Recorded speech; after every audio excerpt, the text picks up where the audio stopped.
The movie starts with a TV commercial for Vice, a utopian place, a paradise, where there are no laws, no rules, and no consequences, and where you can have or do anything you want. Sounds too good to be true, but this place is like that.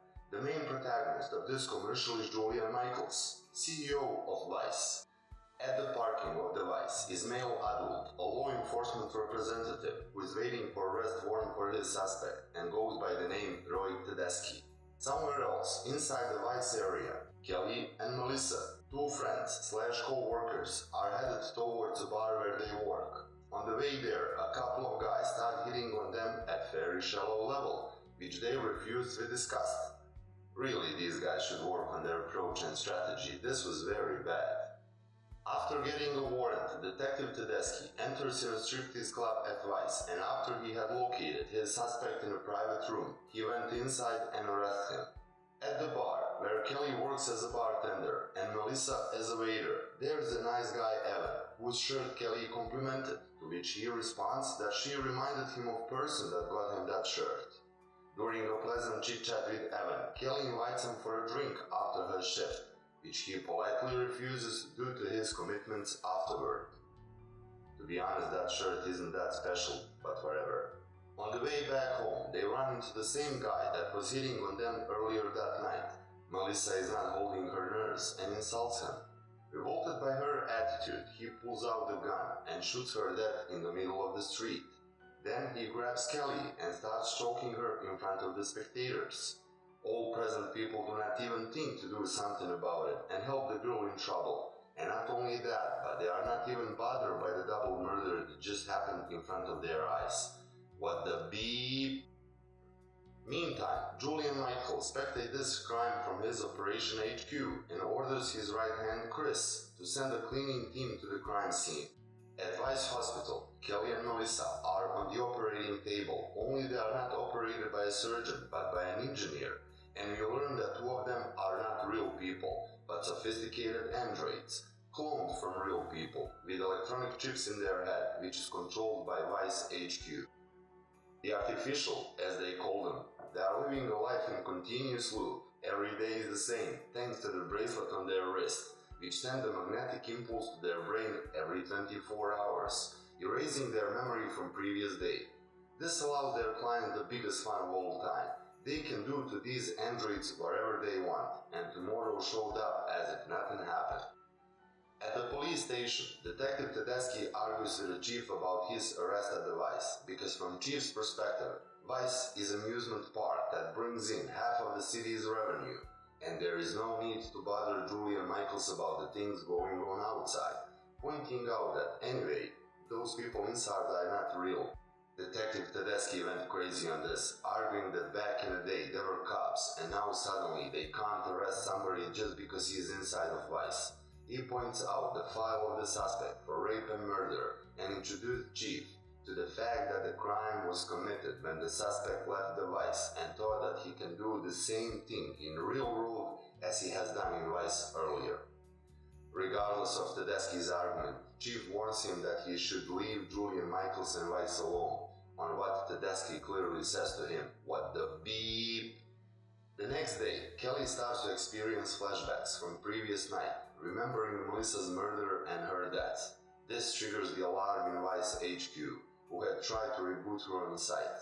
When that didn't work, Julian sent his cleaners to pick her up and manually reboot her in the operation center.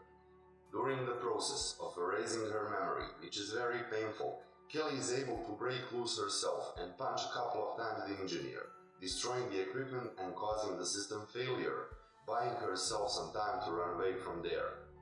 Trying to prevent her to flee, guards did not hesitate to use fire weapons, which caused 911 call from pedestrians.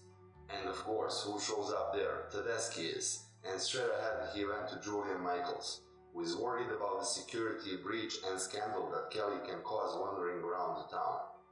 He gives the order to Chris to find her and bring her back while he is dealing with Tedeschi. Although that Tedeschi may have had high expectation from this conversation, it didn't happen. Julian Michaels is protected as much as can be, leaving Tedeschi dissatisfied and determined to do something about it.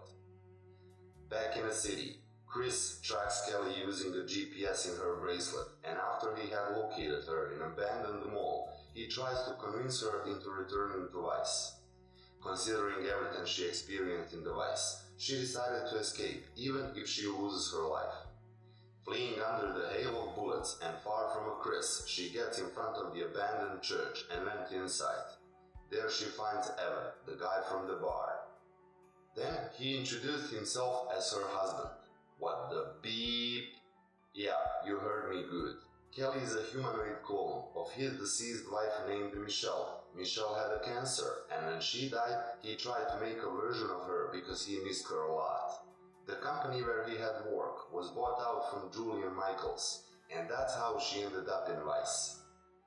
Thanks to his attempts to Kelly look like as much as possible to Michelle, she was the only one with special setup that allows her not to be completely controlled by Vice engineers, and enable her to experience that flashback. Wow, just wow, dude.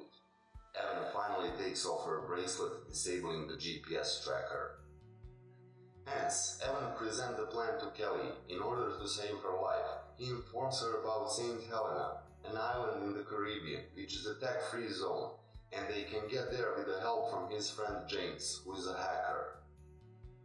Following the leads, Tedeschi ends up in Evan's abandoned church and finds it bored with Evan's plan, everything on St. Helena and his plan to escape. Julian is also on Tedeschi's tail, after losing the GPS tracker from Kelly's bracelet. Tedeschi figures out that the only lead to the Evans and Kelly's location is St. Helena, which gives him a hint. They will probably try to board the first ship to St. Helena to avoid tight airport security and head for the piers in the harbor. Anyway, after the first shock of being introduced to an humanoid android, Evan's friend James gets into his thing. First of all, he erases Evan and Kelly from state database and provides them with a new identity. He also proposed to Kelly that he can get her an upgrade with any skills that she wants to acquire, but she refuses, wanting to be as human as much as possible. What the beep? I would choose the brain of Iron Man and the fighting skills of Black Widow, but that's only me, she has other plans. At the same time, Tedeschi's colleague gets into the manifest of the passengers to St. Helena and got a match on face recognition on Evan and Kelly. He sends Tedeschi to Pier 62, trying to prevent them from boarding that ship. After tracking them down, Tedeschi got into conversation with Evan where he is trying to convince Tedeschi that they should depart, but Tedeschi has something else in mind, and that else is taking down Julian Michaels and Vice once and for all. Unfortunately, Julian's people have followed Tedeschi and they immediately attempt to eliminate Kelly, but Evan takes the bullet for her, saving her life. What the beep? I didn't expect this kind of the Evans end. In Rambo style, Tedeschi eliminates one by one Julian soldiers and offers a choice to Kelly. She can run away to St. Helena, he will not stop her, or she can help him to destroy Vice. After Evan's death, she goes for the second option. The first stop is James again, this time for mega upgrade. Tedeschi gets his silver bullet from James, a USB flash drive to upload to Vice main interface to restore the memory of all humanoid androids. With a new hairstyle and upgraded, Kelly and Tedeschi arrives at Vice under the false name and reservation, thanks to the James. When they get in, they split, and to my surprise, she did get upgraded fighting skills, which allows her to eliminate a bunch of the Vice securities officers and acquire herself a Raphael.